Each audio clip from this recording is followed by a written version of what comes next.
Hi, this is Raj from Tigerstyle and welcome to our studio in Glasgow.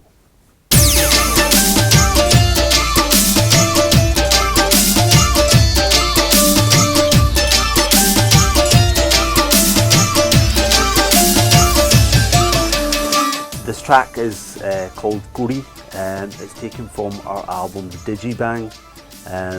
Came out a few years ago. It's an independent release through our own label.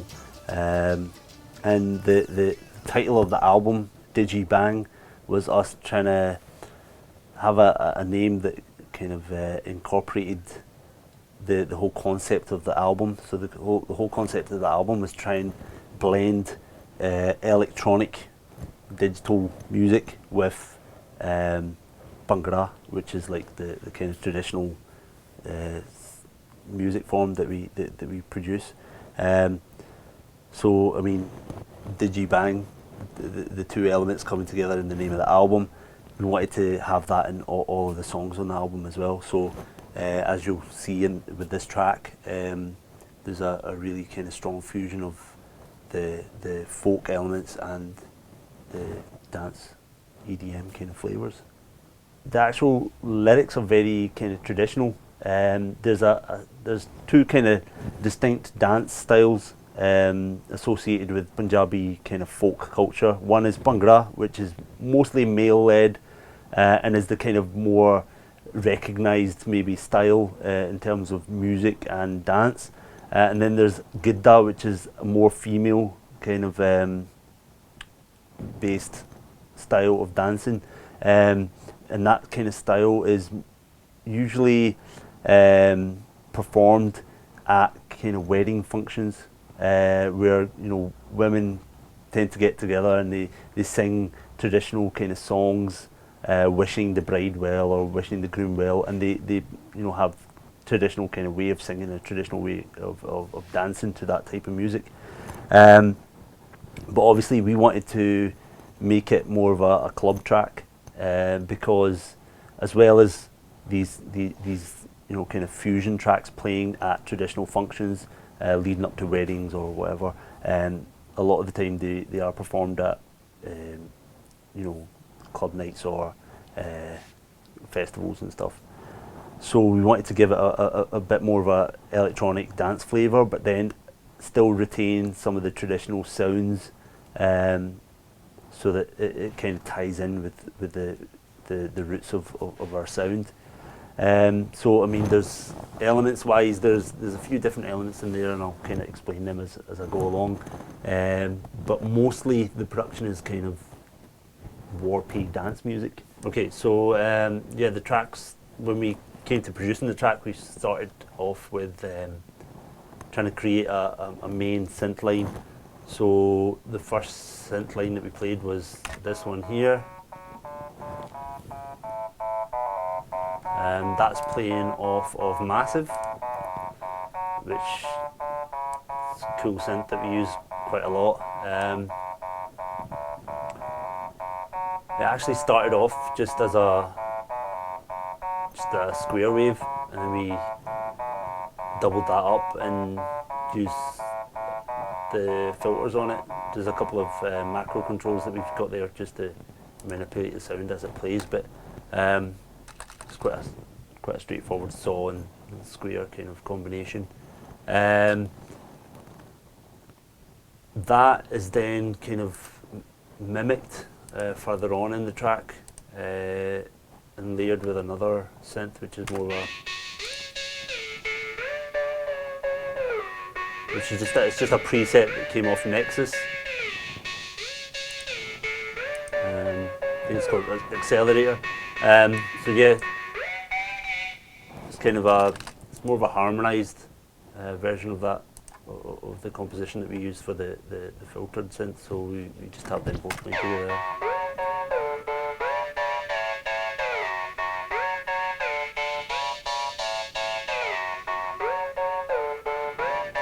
And again, a bit earlier on in the arrangement, we've got the main line played on another lead. Again, that one's playing off Massive. It's just one of the presets that were on there. What I did was I had the main synth line playing, duplicated it, and then just kind of went through all the different preset sounds just to see what was working. And then once I'd found that sound, I just kind of tweaked it a little bit, just to maybe open up the envelopes a little bit so that it's more suitable to what I'm trying to place it as. So we've got those. I think it's just those three elements that come together to form that main synth line.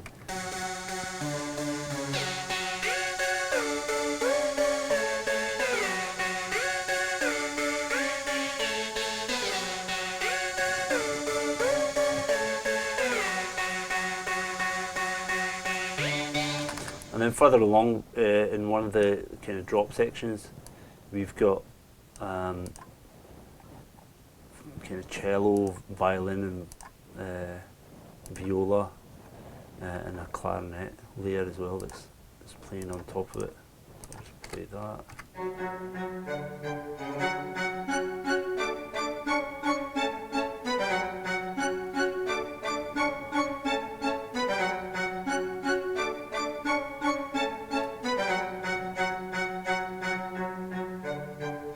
And that's just a contact orchestral bank that we've used to play that. When those layers come together, it sounds quite cool because it just kind of beefs it all up. Adds a bit of variety to the sound as well.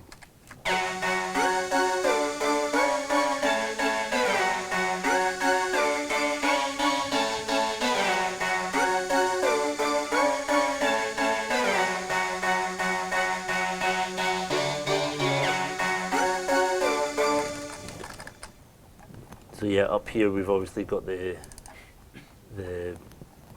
piano roll, and here's the kind of composition part, and then down here is the key switches.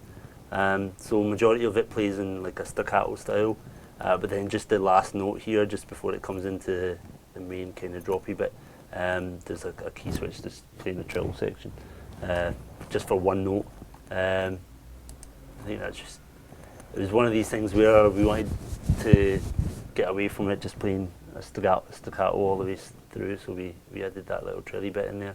And the other thing is traditional kind of traditional riffs that are played on Punjabi instruments tend to have a lot of these little trilly bits in it. So again, we wanted to tie back into the way the traditional instruments are played, so that was just a way for us to do that. Just looking back at these kind of elements. So, I mean, that one composition of that riff is, and the kind of harmonized part of it makes up the main kind of body of the track. Because even in the drop section, that riff is just overlaid with a bass that's playing pretty much the same thing. This again was a massive preset, but then I again just edited it so that it was more suited to what I was trying to get. It's just slightly detuned, just to give it a bit of width, and that's layered with a little bit earlier in that drop section. It's layered with a warpy kind of bass sound that's playing the same thing again. I mean, although it is essentially just the same thing repeating throughout the song, because it's got so many layers playing the same thing, you can kind of chop in and out of what's playing what and add a little bit of variety. Again, that's another sound coming off of Massive. So when I said that we use that quite a lot, we pretty much use it on every channel in every song. Yeah, so it's a cool synth. So yeah, I mean, we've got, when the drop section comes, it's got that same riff repeating, but then the different layers that come in and out add a bit of variety, as I was saying before. So.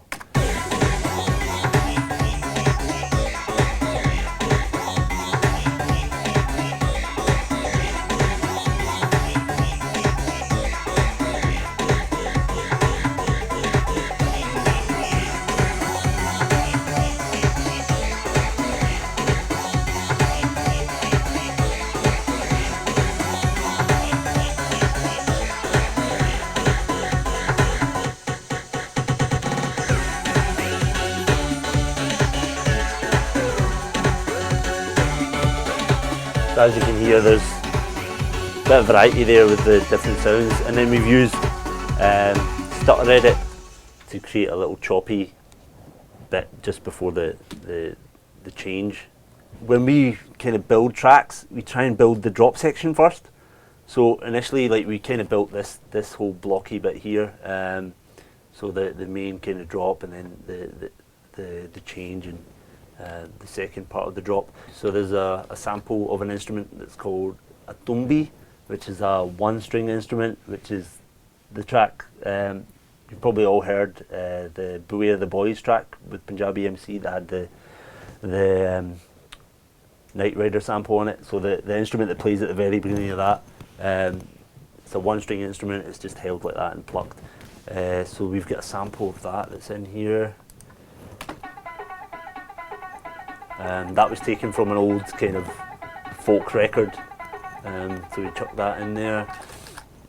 And then we've got some Indian percussion in there, in the shape of a couple of layers of dholak, which is, again, it's a kind of tubular drum that's played with the hands.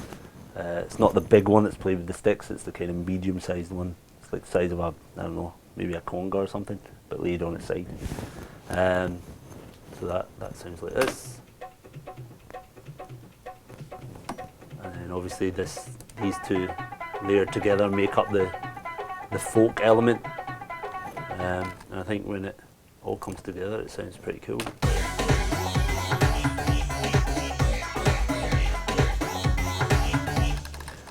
So what I've done is I've actually got two instances of stutter edit on this track.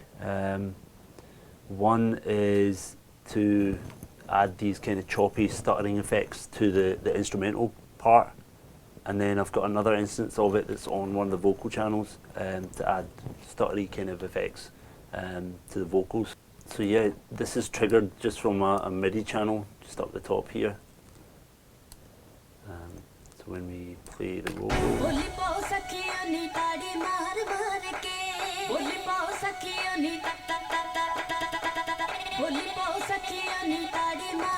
so there's 4 different little chopped effects in there.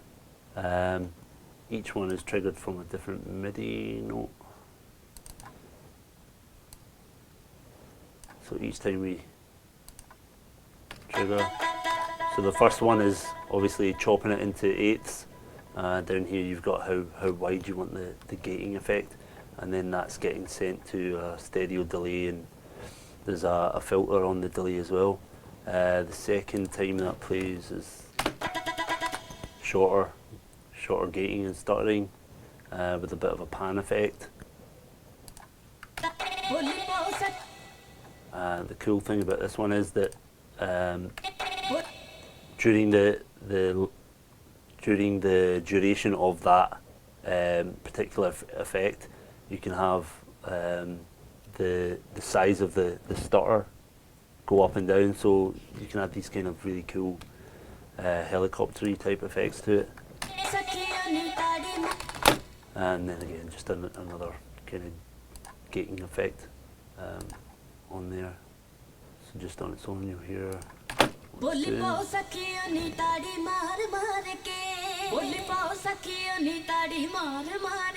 Oh, okay, so I've gone and muted the channel, the MIDI channel.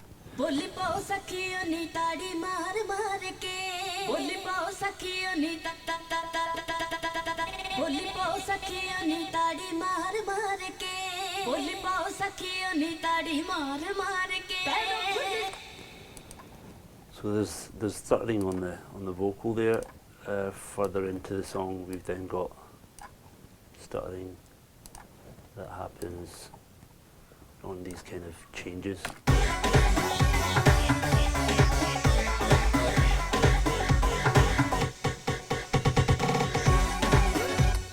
More just kind of rhythmic transitions. Throughout the vocal sections, obviously there's an intro bit where we kind of bring in the main synth line and the main folky elements here, with a bit of a maybe more of a 2-step style drum pattern.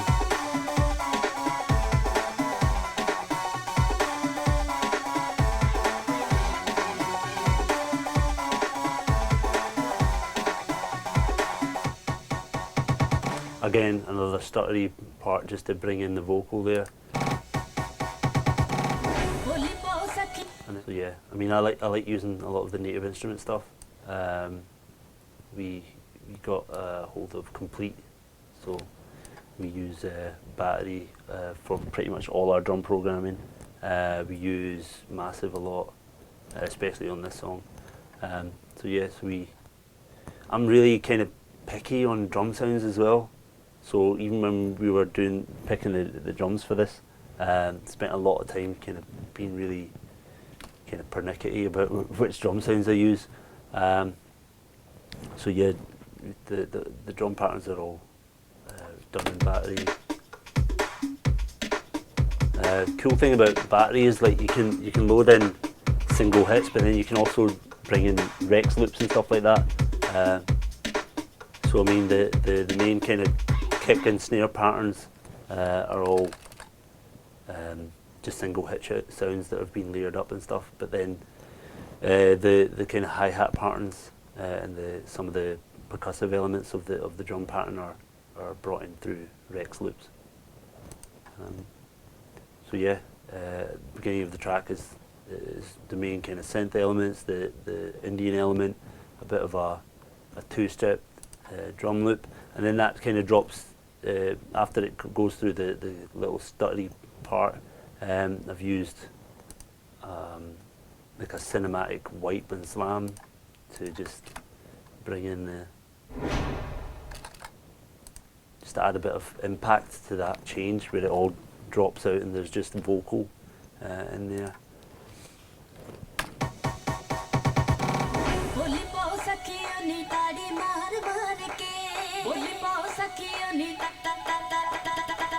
And that fluty kind of sound you can hear in the back here as well. It's a traditional instrument called algozi, which are two flutes played at the same time. The guys that play this use like a circular breathing kind of technique, and it's pretty awesome. So yeah, you'll tend to hear that sound on quite a lot of traditional kind of Bhangra tracks. Again with the Tumbi as well, you'll hear these two instruments used quite a lot. So yeah, we've got that just adding a kind of almost like a pad layer in the background. Yeah, and then as we go through the kind of vocal part,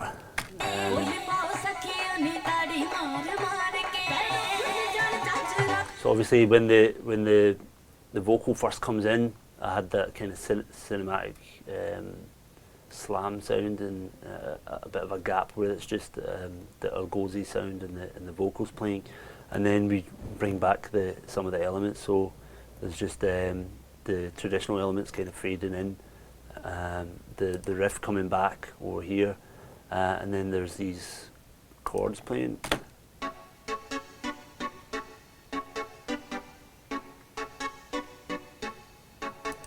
Again, that's another sound off of Massive. Again, it's just a preset that's been edited. I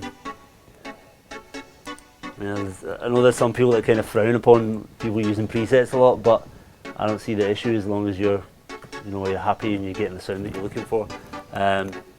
Majority of the time, it will be a preset, but then it will just be edited to suit a little bit. I think the sound, when out of the box, it's a bit more open.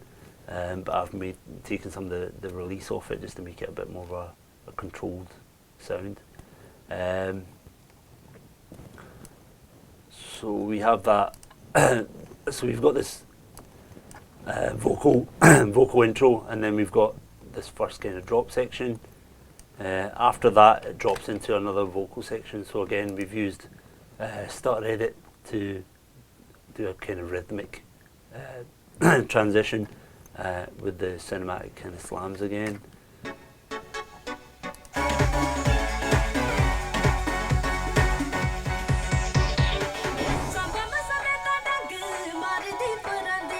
And again, I think the arrangement's pretty similar to the entry.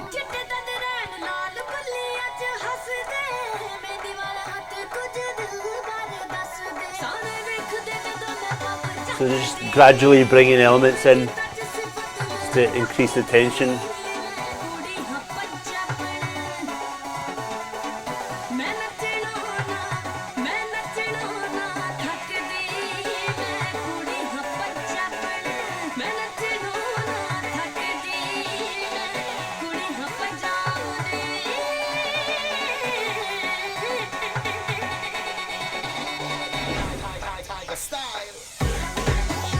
So then again it drops into another drop section. As you can hear all over the vocal section there, I mean at the beginning there was the two-steppy beat.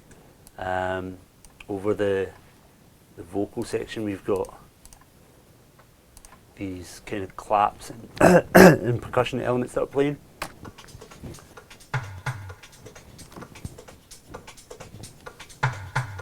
So again, these are all coming off battery.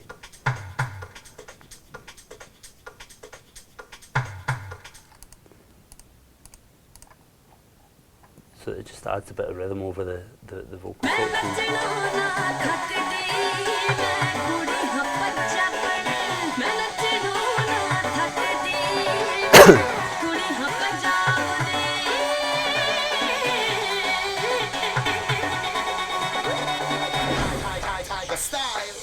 So yeah, even the percussion elements that are running through the vocal section, they are all being sent to.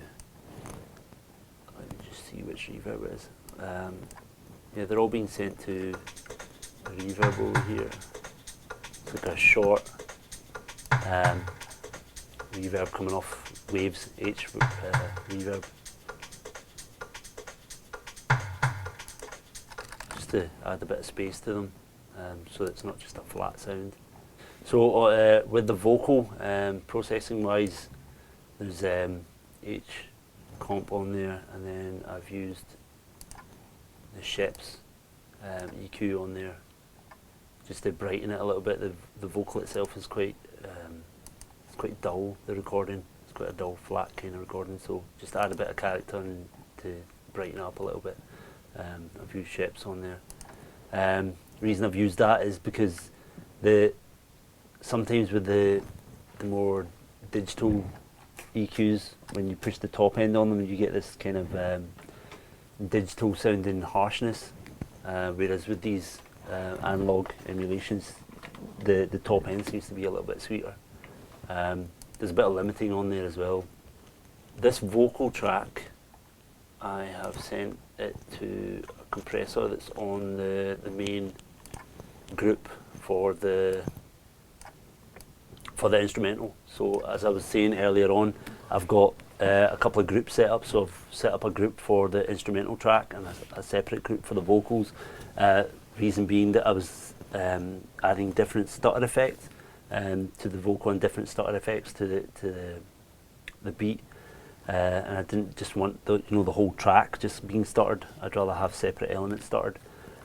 But then having those two groups helped because obviously when you've got a lot of melodic elements sitting underneath the vocal, I wanted the vocal to sit on top of everything and not just kind of get lost in amongst all of that. And rather than just push the level on the vocal, I used a bit of side chaining. Just to help the vocal when all these different elements come in over here, just to help it sit above everything and just push some of that back a little bit so it doesn't get lost. And that was us pretty much with this track. We tried to fuse a bit of traditional, a bit of dance music. We are more into the dubsteppy, electro flavoured dance style, less of the kind of funky house or the tropical house or whatever. So we tried to incorporate those elements, but still retain that kind of folky essence. You've probably heard in there we've got a couple of times where this little Tigerstyle ident sample comes in just before after the vocal comes out and the drop section comes in. We've got Tigerstyle. just got that coming in underneath just to add our own branding to it.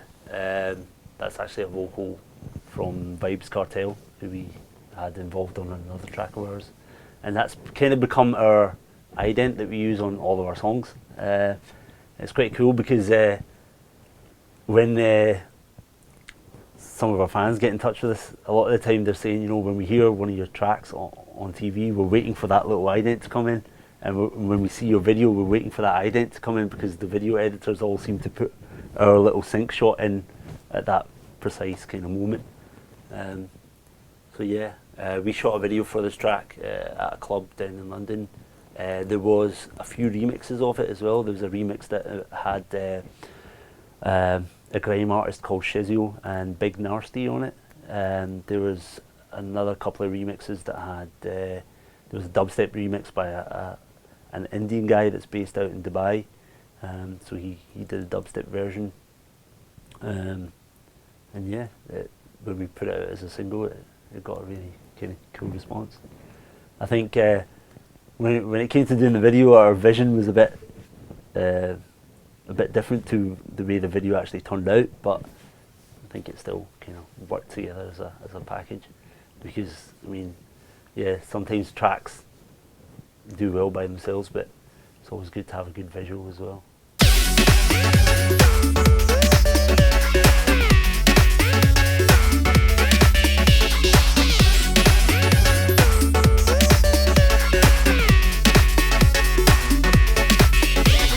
I think video is becoming a really important element of the whole kind of song package these days, because people, I think, are looking for more of an overall kind of multimedia experience from a song, rather than just, you know, hearing the song on the radio.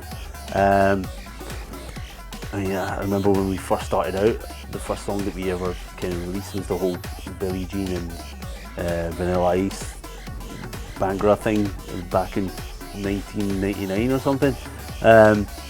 And back in those days, you didn't need a video. You know, you just put a song out, it would just bubble on the radio. People would go out and buy it on CD, and yeah, you'd know how many sales you were getting straight away, and you knew whether you had a hit track or not. But I mean, these days, you know, everything's digital, so you know, it takes time for you to find out of your songs how many sales you're getting or whatever. And a lot of the promotion, rather than it being off radio or you know, with posters or whatever, it's all done online. So it's, you know, you're pushing a visual element to it as well, through all these kind of things like Facebook and Twitter and Instagram and Snapchat and everything. But then, you know, if you have a nice clean video for your track, it, you know, only adds to things, and it also gives you another way to kind of measure how many hits you're getting or how many plays you're getting, because you know, you can see how many views your video's getting. So yeah, videos become a really important kind of element of things. Obviously, with this song, we didn't have a huge budget to play with, so we had a pretty straightforward club video, just with a few models and us kind of DJing and messing about in the club, really. But then, you know, for other tracks that we've released maybe in the last 3 or 4 years, that have actually come out on bigger labels over in India, we've been able to get better budgets for videos. And yeah, one of the other tracks that we'll be talking about that had a pretty decent budget for a video, and when you watch that video in comparison to this one, you'll see its difference is night and day. You know, one shot on a DSLR, the other one shot on Red, and it's pretty cinematic, so yeah.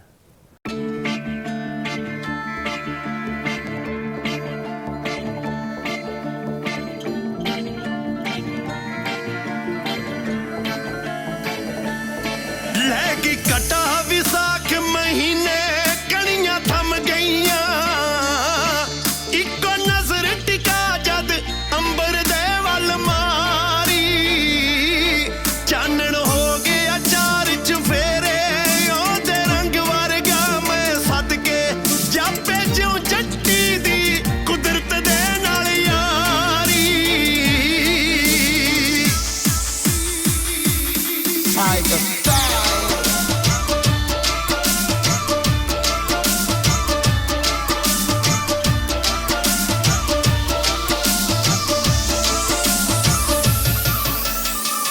don't think we think about the visual as we're producing.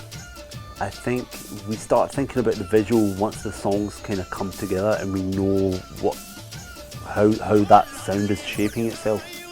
I mean, there used to be a time when we first started getting decent budgets for videos that we would approach like a decent director or a good company over in India that was highly regarded for making videos, and we would just kind of give them free rein and let them come up with something. But then obviously like some of their sensibilities and some of their trendiness is different to what we see as being trendy or what we see as being aspirational or whatever. So now we've started to have a bit more of a say in how things look as well, which means that obviously it's us that's sitting here and it's us that's making the music and us that has the vision for that. So we've come to realise that for creating the visual element, it needs to be us that kind of gets our ideas across and has a bit more of a controlling say in how things look. Because obviously you don't want to end up with a really cool song with a naff video, they've got to complement each other. I think also because we've done kind of background programming for Bollywood songs as well. We've worked with a music director out there called Preetham. We've worked with another guy called Steinberg. We've worked with Meat Brothers, who are all kind of recognised names over there. So I mean, the way it works with those guys is that obviously they get budgets to do the music for an entire soundtrack, and then kind of outsource little bits of programming to different people. So when they come to us looking for programming, part of their direction is telling us how the thing is going to look like, because every Bollywood film is a musical, and usually their scratch track that they're giving us to then kind of reprogram and beef up, sometimes they've already shot the visual part to it. So they'll tell us that this song has been shot like this. This is the actress, this is the actor. It's a big Bollywood number, so it needs to sound as big as the visual. So yeah, the visual part is a huge part of how we do things now. So this is all we've got time for at the moment, but join us in part 2 where we'll continue with some more.